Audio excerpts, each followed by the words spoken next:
Hola, buenos días. Bueno, yo os voy a hablar de alimentación y de la importancia de nutrición en medicina ambiental, como ha dicho. Bueno, la ponencia la voy a estructurar básicamente en tres partes. Primero, algunos conceptos básicos sobre alimentación, luego hablar de químicos en los alimentos y luego de la importancia de la alimentación como arma terapéutica. Bueno, el primer concepto que quería resaltar es que la alimentación es una actividad muy compleja. Nosotros nos alimentamos para nutrirnos, para suplir nuestras necesidades biológicas en cuanto a nutrientes y para tener un estado óptimo de salud, pero no debemos olvidar que la alimentación está vinculada a fenómenos sociológicos, culturales, psicológicos, simbólicos. Esto es algo que es importante que tengamos en cuenta, que no debamos olvidar y que siempre tenemos que valorar a la hora de considerar cuál es la alimentación adecuada para una persona. Además, el ser humano es un ser vivo omnívoro. Esto hace que nuestra alimentación sea muchísimo más variada. Podemos comer alimentos de origen animal y alimentos de origen vegetal, pero también nos condiciona porque nuestra nutrición es muchísimo más compleja que un ser vivo que se va a alimentar simplemente de vegetales, por ejemplo. Como decía Fitzler, el hombre es un ser omnívoro que tiene la libertad de elección, pero el condicionamiento de la variedad. El hombre primitivo tuvo que adaptarse a multitud de ambientes y comer aquello que el medio le facilitaba. La adaptación genética le ayudaba a sobrevivir en los distintos medios. Nuestro código genético se constituyó en la época del cazador-recolector hace millones de años y en él está fijado lo que nuestra especie necesita comer para sobrevivir. Además, nuestro organismo es capaz de sintetizar a partir de unos pocos nutrientes esenciales el resto de los nutrientes, ¿no? Esto también nos va a ayudar a adaptarnos al medio. Sin embargo, nuestro código genético no está adaptado a la gran cantidad de químicos que encontramos hoy en día en los alimentos. Nuestro cuerpo no es capaz de metabolizar estos químicos porque no tenemos enzimas para metabolizarlos y resultan tóxicos para nuestro cuerpo. Desde el principio de nuestra especie, la elección de los alimentos se ha basado en la disponibilidad del alimento, en la facilidad de acceso al mismo, las normas culturales y las creencias, como decíamos, y los factores socioeconómicos. A nivel individual también elegimos los alimentos por nuestros gustos y aversiones, por la palatabilidad del alimento, el hambre, la saciedad y las necesidades fisiológicas. Aquí os pongo tres fotos. Las dos primeras son dos pueblos con una alimentación muy distinta. Por ejemplo, los esquimales se alimentan básicamente de pescado porque es lo que el medio les proporciona, y en determinados pueblos de África su alimentación es básicamente a base de cereales. Y ambos pueblos están adaptados a este tipo de nutrición.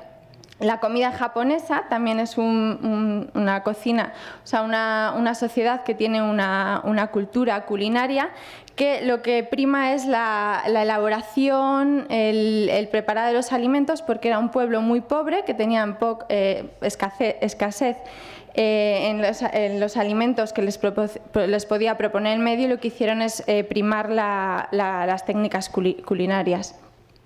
Bueno, aquí vemos cómo nuestra alimentación, la elección que hacemos de los alimentos está muy condicionada por nuestras creencias. No todo lo que es nutritivo es considerado alimento por las distintas sociedades. Esta es una tabla de Fitzler también, en la que aparecen determinadas especies animales, como pueden ser los insectos, los cuales son considerados alimentos en determinadas partes del mundo. Por ejemplo, bueno, en América Latina o en África los alimentos se consumen, además son muy nutritivos, y sin embargo aquí en Europa, en América del Norte, los insectos no los consideramos un alimento. El perro aquí es un animal doméstico y sin embargo en otras partes del mundo sí que se consume, y lo mismo pasa con otras especies animales. La industrialización de la alimentación ha supuesto un cambio radical en la forma de comer y en la selección que hacemos de los alimentos que comemos. Por un lado, existe una innovación tecnológica aplicada a los alimentos. Hoy en día los alimentos se transforman, se utilizan técnicas para su conservación, se manipulan genéticamente.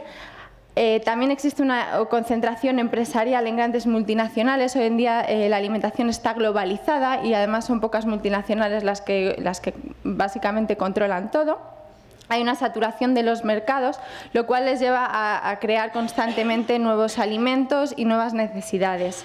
Y una deslocalización del producto. Esto es importante. Hoy en día los alimentos que consumimos no sabemos de dónde vienen. Nosotros podemos tomar un alimento que viene de otra parte del mundo, independiente, aunque ese alimento podemos incluso tenerlo en nuestro medio, pero hoy en día no sabemos de dónde vienen los alimentos, lo cual a veces pues hay problemas en esto. Por ejemplo, tenemos el caso de los pepinos hace poco, la crisis que se ha dado en Alemania, pues como bueno, es un alimento que venía de España, la crisis se dio en Alemania y realmente no sabemos lo que ha pasado porque existe una falta de control por todo ese trasiego de alimentos que existe hoy en día. Y con todo esto nacen los nuevos alimentos. Hoy tenemos alimentos funcionales, alimentos light, alimentos envasados en atmósferas modificadas, alimentos enriquecidos, nutracéuticos. Por ejemplo, los alimentos light, pues todo el mundo hoy en día que quiere cuidarse, que tiende a llevar una alimentación sana, pues compra todo light, todo hipocalórico, 0%. Lo que no son conscientes es que estos alimentos son muchísimo más ricos en aditivos y en químicos, porque lo que pretenden es que sigan teniendo las mismas cualidades organolépticas para que la gente consuma estos alimentos, pero sin embargo tienen que añadir pues, determinados edulcorantes, saborizantes y químicos para que estos alimentos puedan saber igual, ¿no? Por lo tanto, hoy en día la elección de los alimentos dista muchísimo de lo que hablaba hace un momento. Hoy en día tenemos acceso a una gran cantidad de alimentos, tenemos alimentos de todo tipo. Ya no hay esa cultura culinaria porque hay un gran mestizaje de culturas por la gran globalización. La cantidad y el precio prima sobre la calidad. Tenemos tantos alimentos que queremos consumir más y cuando más barato mejor. El valor añadido de los nuevos alimentos es algo que buscamos hoy en día. Hoy ya no nos interesa simplemente pues, lo que es el alimento básico, sino que nos baje el colesterol o nos ayude a controlar el azúcar o nos aporte algo diferente. La comodidad de consumo y la larga conservación también es algo que buscamos porque llevamos un ritmo de vida acelerado y lo que queremos es consumir algo fácil, rápido y que no tengamos que elaborarlo demasiado. Y las campañas de marketing nos están creando constantemente nuevas necesidades. Hoy en día nuestra necesidad ya no es consumir una lechuga, nuestra necesidad es consumir la lechuga troceada, lavada y lista para echar en la ensalada. Esto nuestro cuerpo no lo necesita y es una necesidad que que hoy en día pues, bueno, es algo que se nos ofrece y la industria pues, nos está creando este tipo de necesidades. También quería hablar del concepto de seguridad alimentaria. La seguridad alimentaria es muy diferente cuando hablamos de seguridad en los países en desarrollo. En los países en desarrollo, seguridad alimentaria es garantizar la disponibilidad de alimento porque no tienen qué comer y, sin embargo, en los países desarrollados pues lo que nos interesa es garantizar la inocuidad. Debido a todo este procesado de los alimentos, pues hoy en día lo que buscamos es garantizar que este alimento sea sano, ¿no? Porque acceso tenemos en los países desarrollados. Bueno, aquí vemos en esta gráfica de la FAO del 2009 cómo el grado de desnutrición en las distintas partes del mundo pues es muy diferente. Vemos como en Asia, en el Pacífico o en África pues la desnutrición que hay, sin embargo en los países desarrollados es mucho menor y cómo esto además va en aumento y no va disminuyendo.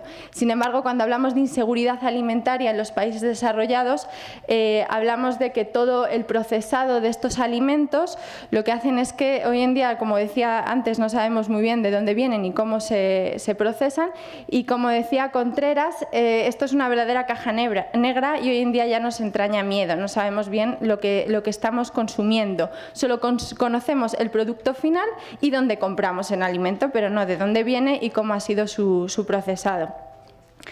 En esta encuesta que hizo la Agencia Española de Seguridad Alimentaria el año pasado, en el 2010, se analizan las preocupaciones de los consumidores europeos en torno a la alimentación. Bueno, se ve que la gente cada vez está más preocupada por los residuos de pesticidas, por los antibióticos que se utilizan en los animales, la clonación, los contaminantes. Están incluso mucho más preocupados que por el hecho de perder o ganar peso o si llevan o no una dieta sana y equilibrada, ¿no? Están pues, el doble de preocupados. Vemos que el 30% pues, tenía este tipo de preocupaciones y sin embargo el 15% estas otras. Es porque saben que una dieta sana y equilibrada pues es algo que ellos pueden controlar, ¿no? Y sin embargo pues todo esto pues es algo que no controlan. Pero otro dato que también decía el Eurobarómetro que se hizo es que, sin embargo, los europeos sí que confían plenamente en que están bien informados, en que las agencias nacionales europeas pues, les informan correctamente de los riesgos que pueden existir. Bueno, ahora vamos a hablar de químicos en alimentos. Voy a hablar de unos pocos porque no podría hablar de todos, estaríamos todo el día. En la actualidad se encuentran disponibles en el mercado alrededor de 70.000 productos químicos diferentes y cada año se introducen cerca de 1.500 nuevos. Muchos de estos químicos, en concreto los plasticidas, se han prohibido o restringido severamente en los países industrializados, pero sin embargo se siguen comercializando en los países en desarrollo. Existen muchísimos intereses en el mercado de pesticidas y bueno, esto ya aquí está legislado, no se utilizan, pero sin embargo donde no existe una legislación, como puede ser en ciertos países en desarrollo, pues todavía se siguen utilizando. Bueno, en cuanto a los pesticidas, en Estados Unidos existen registrados más de 17.000 pesticidas y el 76% se usan en la industria agrícola. Como vemos en este gráfico, pues sobre todo se utilizan en la industria agrícola, también en otro tipo de industrias, y en la casa y en el hogar también los insecticidas y herbicidas también son bastante utilizados.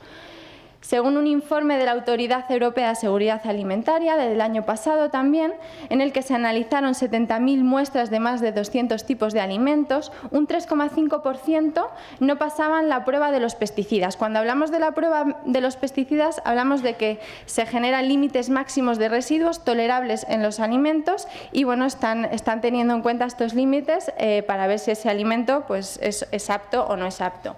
También se analizaron alimentos para bebés, 2.000 alimentos, y se vieron que 76 contenían trazas y 4 de ellas se excedían los límites legales.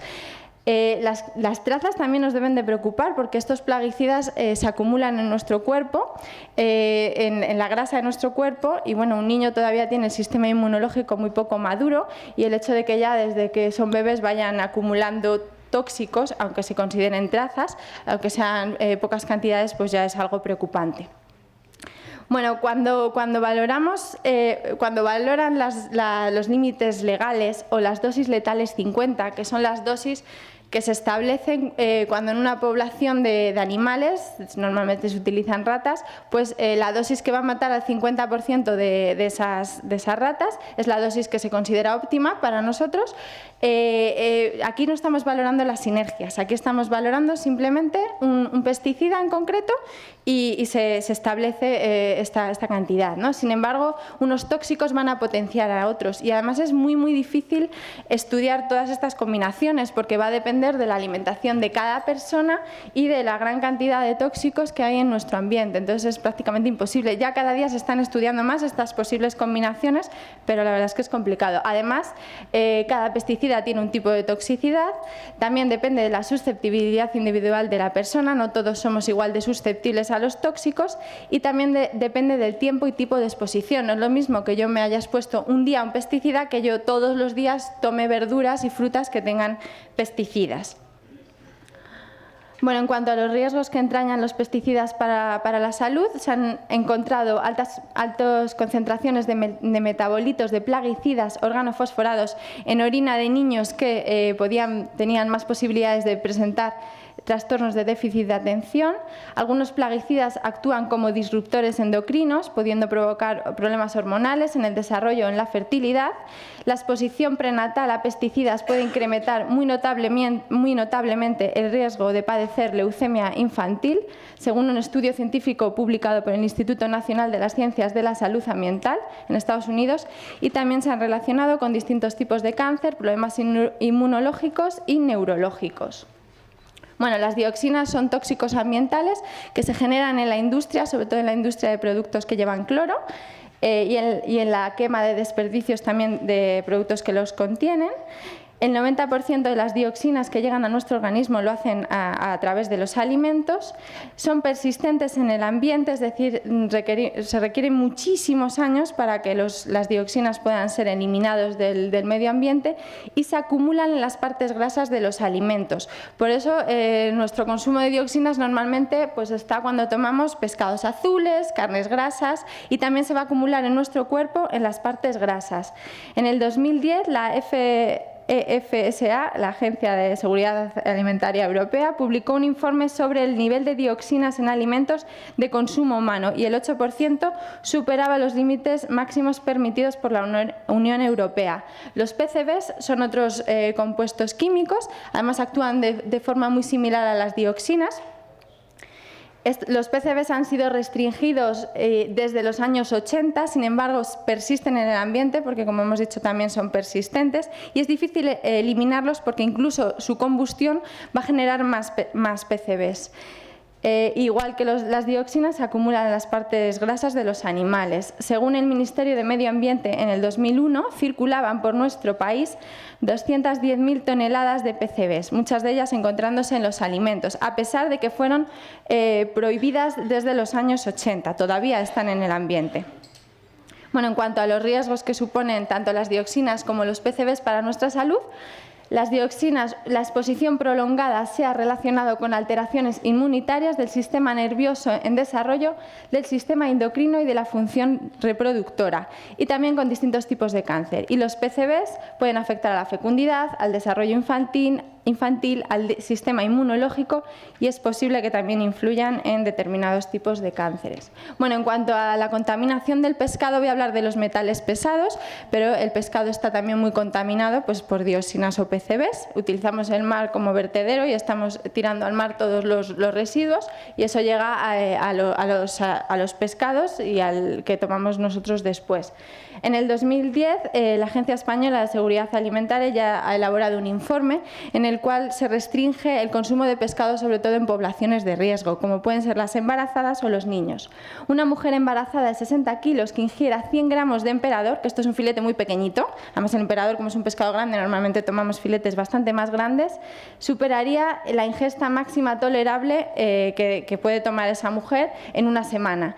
Y un niño de entre 7 y 12 años puede consumir solo media ración, 50 gramos, que es un pescado, un filete diminuto, y se considera que no debería consumir más pescado azul a la semana.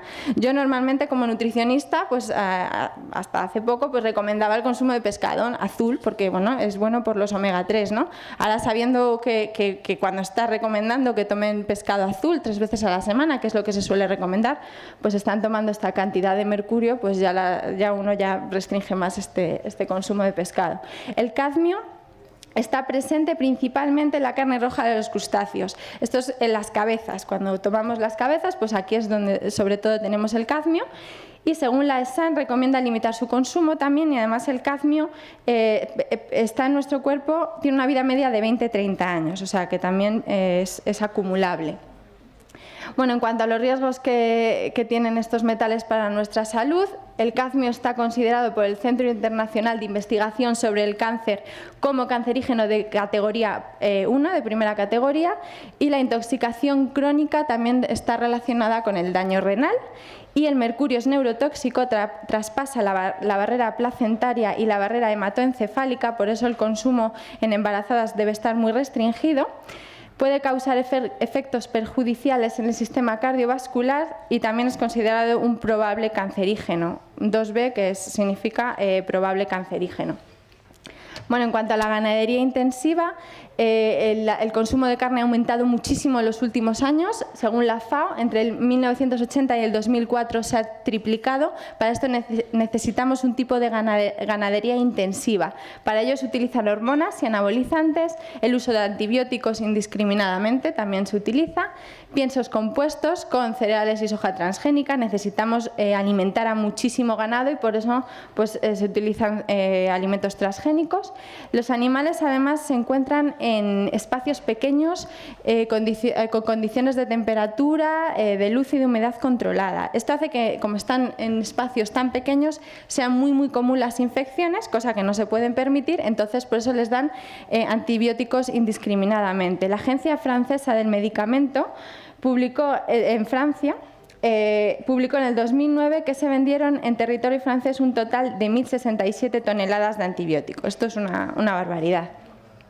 Bueno, la agricultura intensiva se caracteriza por el uso de pesticidas, de los cuales ya hemos hablado, por la biotecnología de las semillas, se utiliza para que haya una resistencia a las plagas, modificar el perfil nutricional, incluso las cualidades organolépticas. Algo que a mí me sorprendió muchísimo es que hoy en día hacen estudios poblacionales en distintas partes de un país o de Europa y se ve, bueno, cómo nos gusta más consumir, por ejemplo, pues un pimiento, ¿no? Si se ve que en Andalucía se toman pimientos más anaranjados o más alargados y los van a consumir más, pues la biotecnología de las semillas permite hacer este tipo de transformaciones en el alimento y crear más tipos de pimientos con esas características. Hasta ese punto pueden llegar a adaptar y a manipular los alimentos. El uso de abonos químicos, que normalmente son ricos en nitrógeno, fósforo y potasio, esto hace que haya un detrimento en otros minerales en el suelo. Los suelos hoy en día son pobres en minerales por esto y porque hay una falta de rotación de tierras. Por ejemplo, los vegetales son muy pobres en magnesio, vemos que las frutas y las verduras apenas tienen ya magnesio, lo mismo pasa con el cobre. Se utilizan monocultivos, hay una pérdida de diversidad y la recogida de los vegetales antes de la maduración, esto también es importante. Hoy en día se recogen los vegetales antes y se maduran en cámaras frigoríficas. Esto hace que haya menos producción de antioxidantes por parte del vegetal. Con el procesado de los alimentos también hay pérdidas nutricionales. Por ejemplo, bueno, aquí pongo algunos ejemplos. Refinar los cereales hace que haya una pérdida del 80% del magnesio.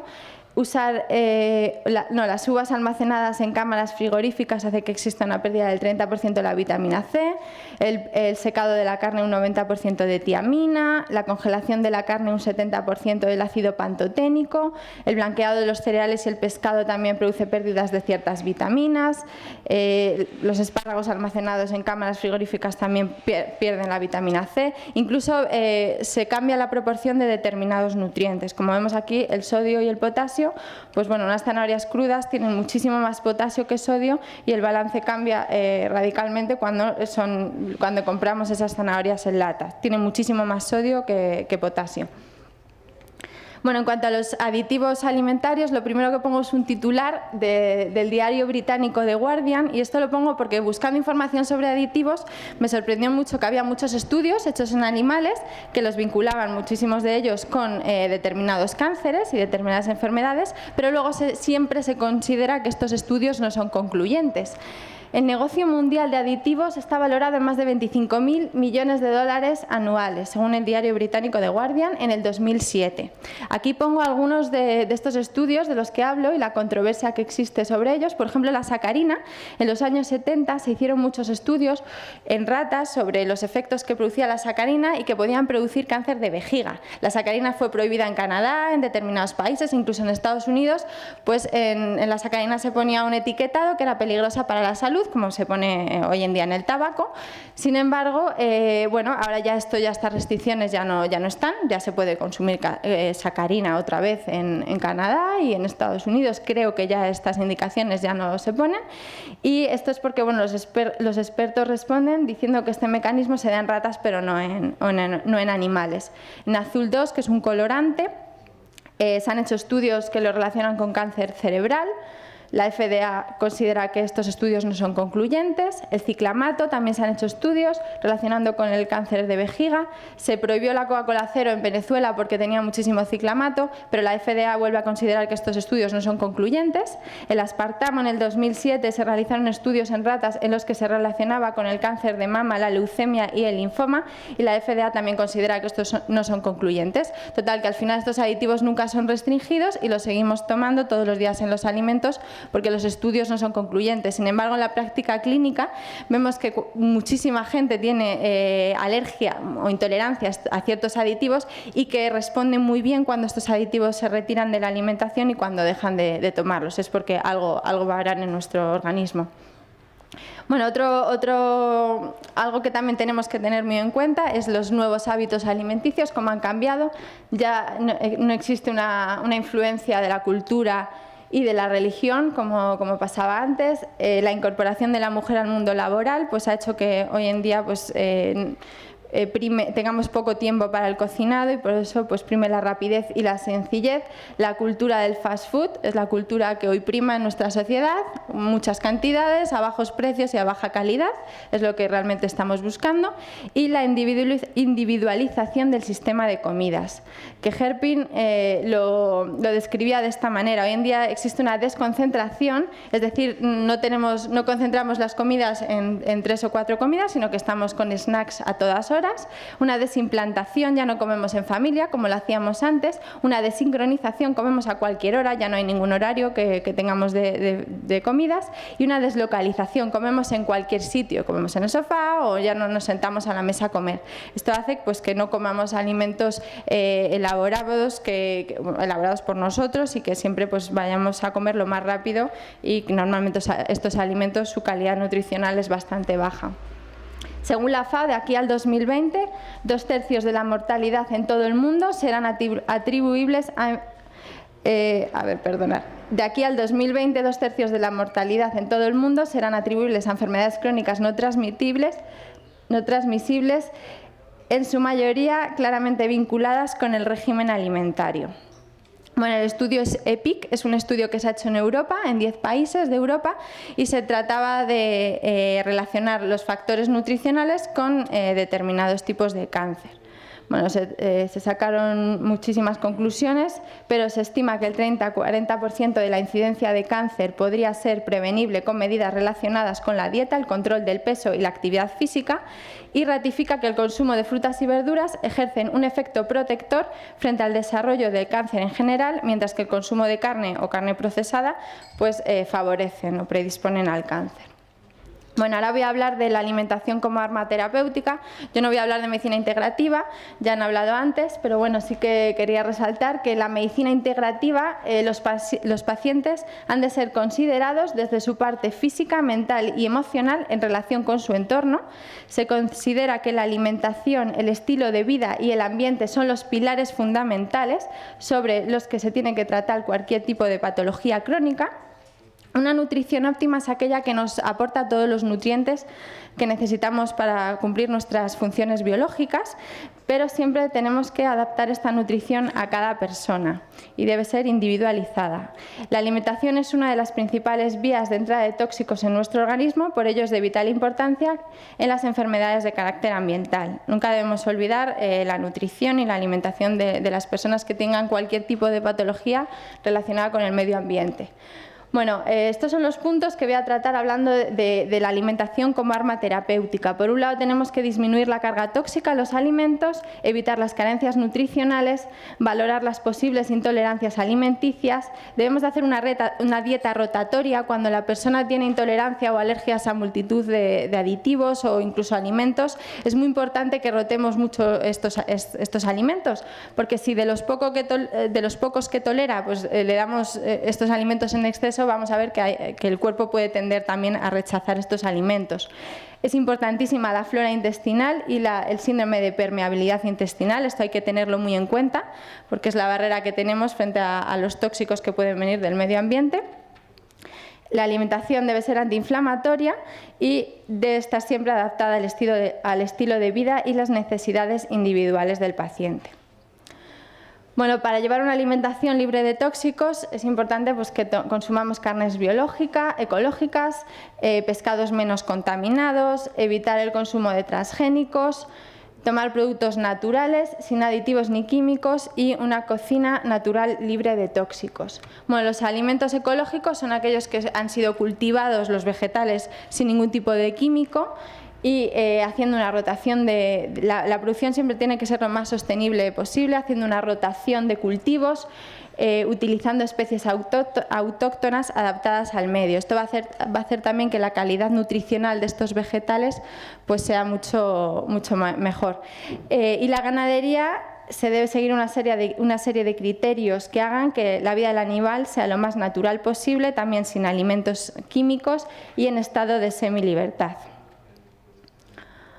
Bueno, en cuanto a los pescados más contaminados, decíamos que son sobre todo los pescados azules y de gran tamaño. Esto es porque los contaminantes se van a acumular en la grasa del animal, como ya decía antes, y porque los pescados de más tamaño pues, han tenido una vida más larga y entonces han tenido más tiempo de acumular metales. Están más arriba en la cadena alimentaria. Vemos que, por ejemplo, bueno, el pez espada, como decíamos antes, el tiburón, el pargo, también va a depender de dónde venga ese pez, que tenga más mercurio o menos mercurio. Lo que pasa es que hoy en día es muy difícil ir a la pescadería y preguntarle al pescadero que de dónde ha venido ese pescado, porque no lo saben, ¿no? Entonces, bueno, la precaución es evitar sobre todo los pescados azules más grandes. Bueno, en cuanto a la cocina saludable, ya no solo tener en cuenta qué alimentos vamos a comer, sino cómo vamos a cocinar y en qué utensilios vamos a cocinar, porque estos materiales también pueden desprender tóxicos. Por ejemplo, el barro esmaltado contiene plomo. El plomo puede dañar el sistema nervioso, los riñones y el sistema reproductivo. El recubrimiento de aluminio también puede desprender partículas que son tóxicas, que se ha relacionado el aluminio con el Alzheimer. El teflón desprende una sustancia llamada PFOA, que es bioacumulable, se acumula en nuestro cuerpo y se ha relacionado con cáncer, daño hepático, problemas del crecimiento, problemas endocrinos y del sistema inmunológico. Y los plásticos, al calentarse, pues lo típico que hacemos de calentar en el tupper de plástico, en el microondas, además, la comida, pues también desprenden bisfenol A, estireno, oftalatos, que se consideran disruptores endocrinos. Bueno, materiales que pueden ser menos tóxicos, por ejemplo el acero inoxidable, utensilios antiadherentes de carbón sobre titanio proyectados a 20.000 grados para que no puedan desprender tóxicos, la cerámica ultradura o debemos almacenar en cristal o en vidrio y evitar siempre los plásticos. Bueno, la forma de cocinar también puede desprender determinados tóxicos. Bueno, todos los que os pongo aquí están considerados por el IARC posibles cancerígenos del grado 2A. Por ejemplo, la acrilamida. La acrilamida se produce sobre todo en los alimentos que tienen hidratos de carbono y que están sometidos a altas temperaturas, como puede ser, por ejemplo, las patatas fritas, tienen mucha acrilamida. O la bollería que nos aparece tostada, pues todo eso tiene acrilamida. Se ha relacionado con el cáncer de útero y de ovarios. Las nitrosaminas en carnes con nitritos, las carnes curadas o las ahumadas o las que están en salazón, no debemos calentarlas porque producen nitrosaminas que también son cancerígenas, se han relacionado sobre todo con el cáncer de estómago. Las aminas heterocíclicas o los benzopirenos también se producen cuando tratamos la carne a altas temperaturas, pues la típica barbacoa, que vamos a quemar la carne, pues estamos produciendo todas estas sustancias.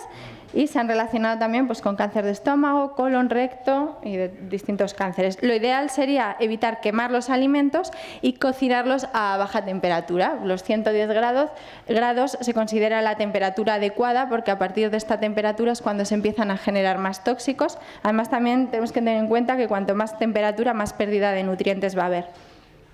Bueno, en cuanto a la microbiota intestinal, es importantísimo valorar si la persona tiene disbiosis o no, y la alimentación va a ser diferente cuando la microbiota no es correcta. Por ejemplo, hay veces que existe una candidiasis, vemos que hay cándidas, entonces bueno, la alimentación tiene que ser muy específica para este tipo de personas.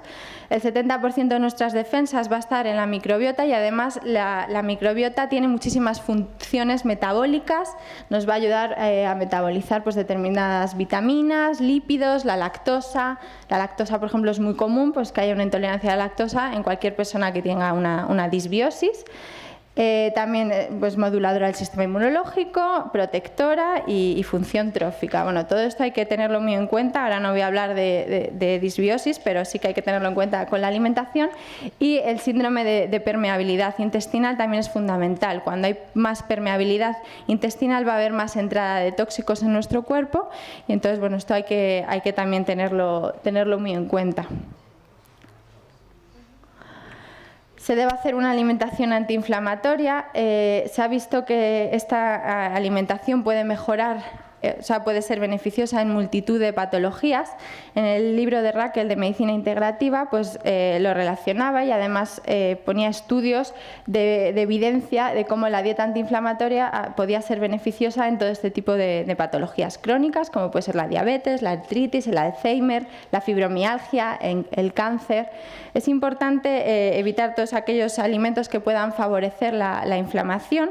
Una alimentación que no sea correcta pues nos va a llevar hacia un estado proinflamatorio. Y bueno, ¿cómo influye la dieta en la inflamación? Pues por un lado, los efectos prooxidantes o antioxidantes de la dieta. Es importante evitar el estrés oxidativo y con la alimentación podemos ayudar a esto, porque bueno, el estrés que puede haber en la membrana celular va a provocar una inflamación subclínica y esto es importante controlarlo y aportar la mayor cantidad de antioxidantes que podamos con la alimentación. Los efectos sobre la insulina son importantes porque también la insulina, los picos de insulina van a favorecer que existan, que se produzcan determinadas citoquinas y van a favorecer la inflamación. El tener en cuenta la carga glucémica de los alimentos y el índice glucémico, la rapidez con la que los azúcares se absorben en nuestro cuerpo y la cantidad de azúcares que tomamos es muy importante y esto pues, siempre hay que valorarlo cuando queremos hacer una dieta antiinflamatoria. Y, por supuesto, tener en cuenta el tipo de grasas que tomamos. Tomar alimentos que tengan grasas que favorezcan la producción de prostaglandinas antiinflamatorias, como pueden ser los omega 3, y no proinflamatorias, como pueden ser pues, el ácido araquidónico, que se encuentra sobre todo en la grasa de las carnes, en la grasa de los lácteos, ¿vale? De todos modos, también hay que tomar omega 6. Es importante que tomemos las grasas de ambas familias, porque vemos que las cadenas metabólicas, o sea, las rutas metabólicas, tanto de los omega 3 como de los omega 6, pues van a compartir enzimas, entonces bueno, no debemos abusar de ninguno de los dos. Lo que pasa es que hoy en día nuestra dieta está muy deficitaria en omega 3, por eso es importante que suplementemos o que tomemos alimentos con omega 3, porque hoy en día, antes pues hasta la carne tenía omega 3, porque las vacas se alimentaban de una forma diferente y no solo el pescado tenía omega 3, sino que también la carne hoy en día pues no tiene omega 3, la carne por supuesto, y los pescados pues estamos diciendo que hay incluso que limitarlos, entonces por eso pues tenemos que potenciar mucho el consumo de omega 3, que también puede ser vegetal. Bueno, alimentos en la dieta antiinflamatoria, bueno, evitar las intolerancias alimenticias, esto es fundamental, valorar aquellos alimentos a los que la persona pueda ser intolerante, tomar ácidos grasos omega 3, pescados azules de pequeño tamaño para evitar pues, el tomar una gran cantidad de mercurio, semillas o aceite de linaza, esto es una fuente vegetal de omega 3, tomar muchos antioxidantes, vegetales ecológicos de colores. Digo de colores porque el color de los vegetales, las sustancias que dan color, pues son las que tienen propiedades antioxidantes en los vegetales, y ecológicos pues para evitar la carga de pesticidas. El té verde, el ajo, la cebolla, los frutos rojos son muy ricos en antioxidantes. Hacer una alimentación rica en fibra para favorecer el tránsito intestinal, es algo que también hay que corregir, que la persona tenga un tránsito intestinal correcto. Alimentos de baja carga glucémica, tomar cereales integrales, sustituir el azúcar por stevia. Bueno, el problema cuando quitamos el azúcar es que mucha gente pues, no se adapta a esto y quiere tomar cosas que lleven azúcar. Entonces, bueno, para no darles edulcorantes, porque estaríamos dándoles otra cosa que no es beneficiosa, pues yo les suelo recomendar stevia, que es un edulcorante natural, es un extracto de una planta que endulza mucho y que, bueno, que no es químico. Las legumbres, los frutos secos, pues también tienen cargas glucémicas bajas. Y luego las especias con sustancias antiinflamatorias. El utilizar las especias es fundamental, además es una forma de que la persona tome menos sal y que bueno, no pierda el sabor de los alimentos, ¿no? Sino que lo potencie de alguna manera, porque muchas veces si quitamos la sal, pues la persona dice es que no me sabía nada la comida porque está acostumbrada a tomar sal. Entonces, pues si les dices que tomes pues, jengibre, romero, cúrcuma, cayena, clavo, nuez moscada, orégano y todas las especies, la verdad es que aparte de ser buenas por esto, pues también tienen sustancias antioxidantes y antiinflamatorias. Y bueno, por último, lo que es fundamental es adaptarse al paciente, valorar sus gustos y aversiones, también pues, su capacidad económica, porque bueno, los alimentos ecológicos normalmente pues, tienen más coste. Entonces, bueno, todo esto hay que valorarlo a la hora de plantearles una determinada alimentación y, bueno, y a raíz de eso, pues, utilizar las medidas que puedas y que la persona a las que pueda adaptarse, el estilo de vida, los horarios que lleva, el ritmo de vida de esta persona, valorar su salud intestinal, como hablamos, es fundamental, y luego desmontar falsas creencias y aportarles conocimientos de nutrición. Es importantísimo que a la persona les expliques el porqué de las cosas, o sea, porque si les das una alimentación que no comprenden y ven que toda la sociedad está comiendo de otra manera, pues lógicamente va a ser difícil que la persona lleve este tipo de alimentación. Entonces, para mí es fundamental explicarles muy detenidamente y dedicar el tiempo a ello, a explicarles el porqué de las cosas y buscar nuevas alternativas alimentarias. Nosotros conocemos lo que tenemos en el supermercado, pero existen muchísimos alimentos que no conocemos, que, pues, por ejemplo, bueno, hoy en día ya se conoce más, pero el consumo de las algas, el consumo de la quinoa, el consumo de ciertos cereales, ciertas verduras, ciertas cosas que no estamos acostumbrados a consumir, que es importante incorporarlas para suplir, pues, todas las carencias nutricionales que puede haber en personas que a lo mejor su alimentación, pues, tiene que estar más restringida. Bueno, muchas gracias.